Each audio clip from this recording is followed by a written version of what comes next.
ہمارے رسول کے بارے میں کہتا ہے کہ وہ جو نہ تھے تو کچھ نہ تھا، وہ جو نہ ہو تو کچھ نہ ہو، وہ جو نہ تھے تو کچھ نہ تھا، وہ جو نہ ہو تو کچھ نہ ہو، جان ہے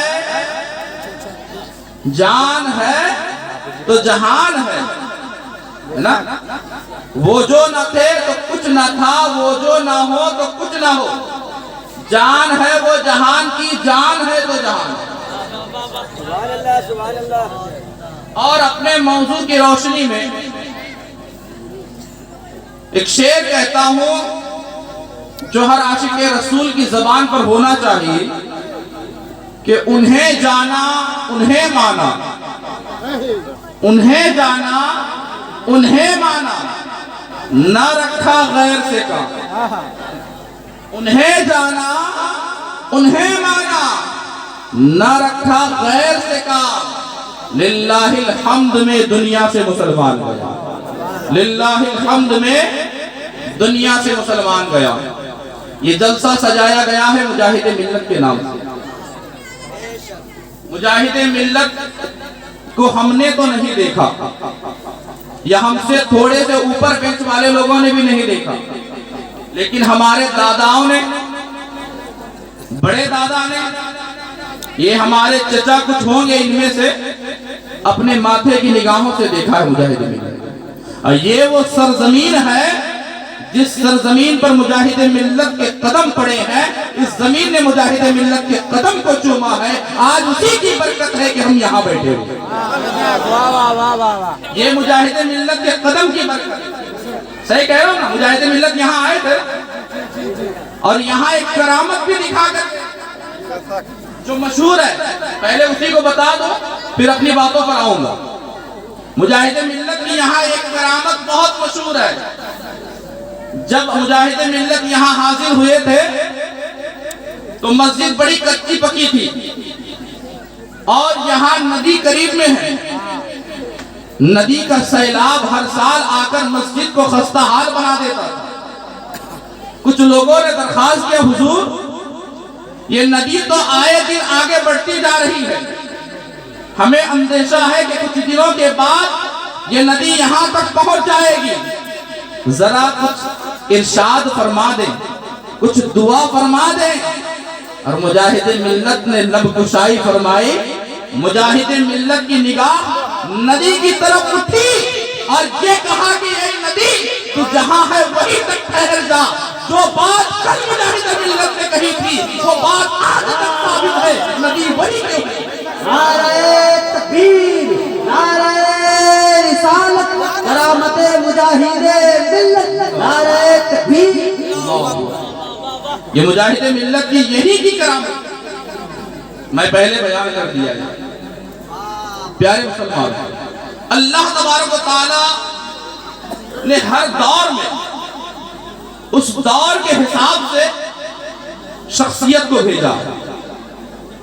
ہر دور میں کچھ نہ کچھ فتنہ اٹھا ہے اور اس فتنے کو رد کرنے کے لیے، اس فتنے کا سدے باب کرنے کے لیے اللہ نے کسی نہ کسی شخصیت کو زمین پر بھیجا۔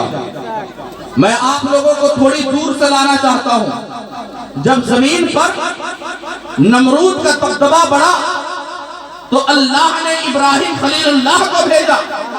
جب زمین پر فرعون کا جبر بڑھا، ظلم و تشدد بڑھا، تو فرعون کو زیر کرنے کے لیے اللہ نے موسیٰ کلیم اللہ کو بھیجا۔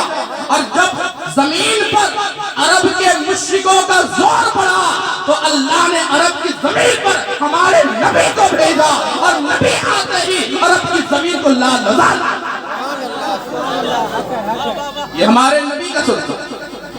پیارے مسلمان، اللہ نے ہر دور میں فتنے کا سدے باب کرنے کے لیے کسی نہ کسی شخصیت کو ضرور بھیجا۔ آپ لوگ تاریخ کا اٹھا کر مطالعہ کر لیں کہ کہیں نہ کہیں آپ کو یہ سمجھ میں آئے گا کہ کوئی دور ایسا نہیں گزرا جس دور میں کوئی فتنہ نہ ہو، جس دور میں ظلم و بربریت نہ ہو، جس دور میں جبر نہ کیا گیا ہو، لیکن اس ظلم کے انتہا کے لیے، اس ظلم کا خاتمہ کرنے کے لیے اللہ اپنے بندوں کو زمین پر بھیجتا رہا، اور اللہ کے بندے زمین پر آ کر زمین سے ظلم و بربریت کو ختم کرتے گئے۔ ہمارے نبی کے زمانے میں بہت زیادہ ظلم ہوا۔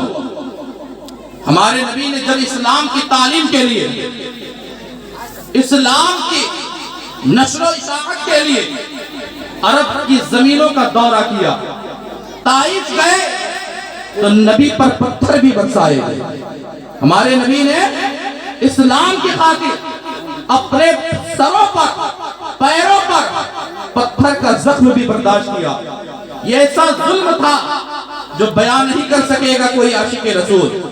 نبی پر سجدے کی حالت میں کندھے پر نبی کے اوجھڑی رکھا گیا۔ ایسا ظلم نبی نے برداشت کیا ہے صرف اور صرف اپنے دین کو پھیلانے کے لیے، اپنے دین کو پھیلانے کے لیے۔ کیا ظلم نہیں کیا گیا؟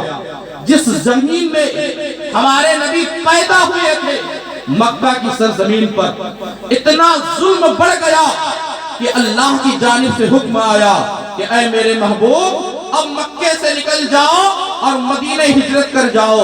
مدینہ جاتے وقت جب نبی مکے کو چھوڑ رہے تھے تو نبی کی آنکھوں سے آنسو جاری تھے، اور زبان پر یہ لفظ تھا کہ اے مکہ، اگر ان کا ظلم نہ بڑھتا تو میں تیرے پاس سے کبھی نہیں جاتا۔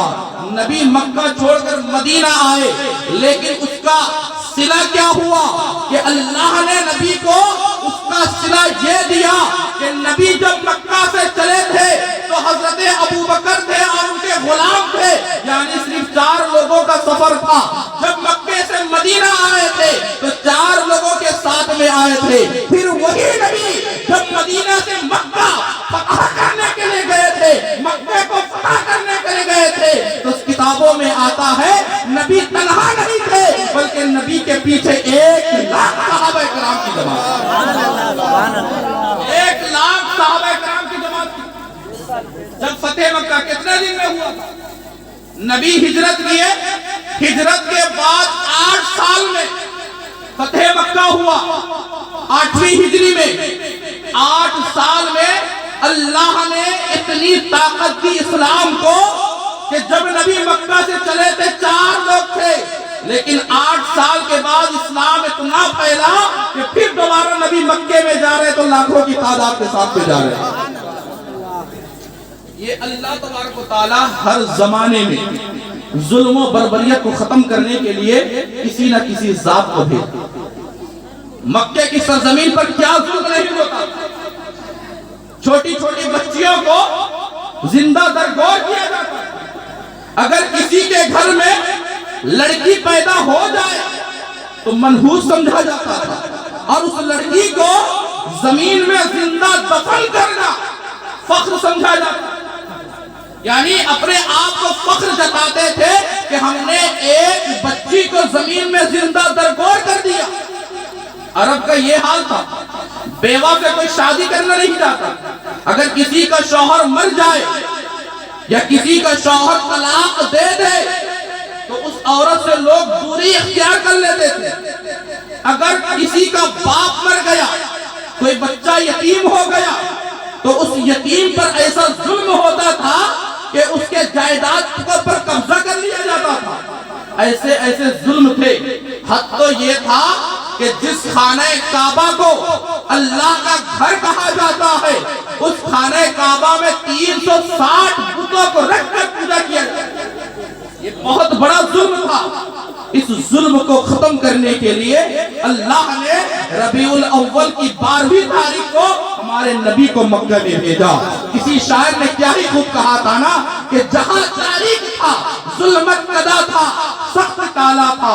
جہاں تاریخ تھا ظلمت قدا تھا، سخت کالا تھا۔ کوئی پردے سے کیا نکلا کہ گھر گھر میں اجالا، کوئی پردے سے کیا نکلا کہ گھر گھر میں اجالا تھا۔ یہ ہمارے نبی نے عرب کی سرزمین کا ظلم کو ختم کیا. اسی طرح اللہ تبارک و تعالیٰ نے ہر دور میں ظلم کے خاتمہ کے لیے کسی نہ کسی کو بھیجا. سارے کی باتوں تو نہیں کر بات اس مختصر سے وقت میں نہیں کر سکتے. بس میں اپنے ٹاپک پہ آنا چاہتا ہوں کیونکہ یہ جلسہ مجاہد ملت کے نام سے منایا جائے. کچھ مجاہد ملت پر روشنی ڈالوں گا انشاءاللہ.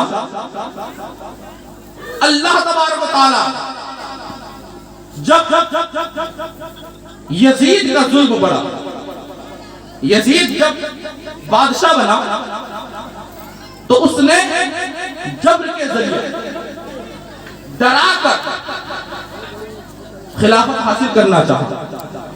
حضرت امام حسین کی بیعت لینا چاہا، لیکن اس کے نتیجے میں ہوا کیا؟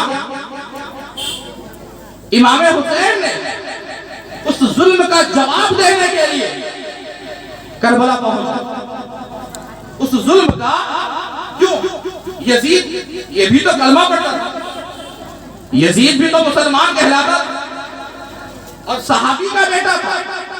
ایسے ویسے صحابی نہیں. امیر معاویہ کی ذات بہت بڑی ذات ہے. اور امیر معاویہ ہے کون؟ ہمارے نبی پر جو وحی نازل ہوتی تھی اللہ کے فرشتے لے کر آتے تھے، نبی کی بارگاہ میں بیٹھ کر اس وحی کو لکھا کرتے تھے. ایسے صحابی ہے امیر معاویہ.